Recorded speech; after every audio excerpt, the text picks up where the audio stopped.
The Blue Line Voice. Blood, sand, and smoke.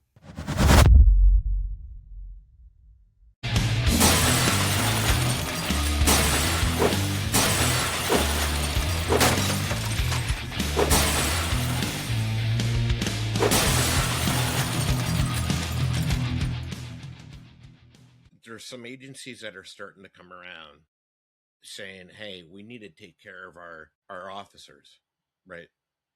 We need to do better because they deal with a lot of trauma. They either act out on the job or they're acting out at home, or even worse, they, harm themselves or harm others, right? So administrators and law enforcement, I know some will watch this, they need to take a step back and start looking at their people, the ones that are out there doing the job, that are seeing all this crap, dealing with all of it, especially since it really took a downward spiral. The defund the police movement, right? Right, which was ridiculous, but yeah. Do more with less. Administrators need to start pulling their heads out of their asses and say, we need to develop something or have something for our people. Would that make sense? Oh, it makes a lot of sense. And I sum up it as this. If an officer in the department comes down with cancer, we're going to bend over backwards to that guy or girl, as we should, because that's our brother, that's our sister.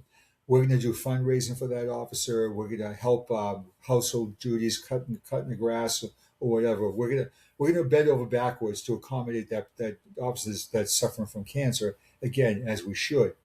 Now let's reverse this. A officer comes down with a mental health crisis. A lot of times you hear, well, we have EAP.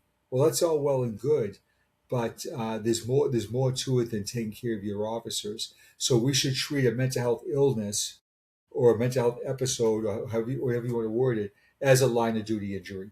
And it goes a long way when the administration gets on board with that, because sometimes peer support in the department is nothing but a checkbox, just to say, yeah, I've got a peer support unit. When it comes to peer support, you have the men and women in here have to be passionate about what they do, passionate about helping others.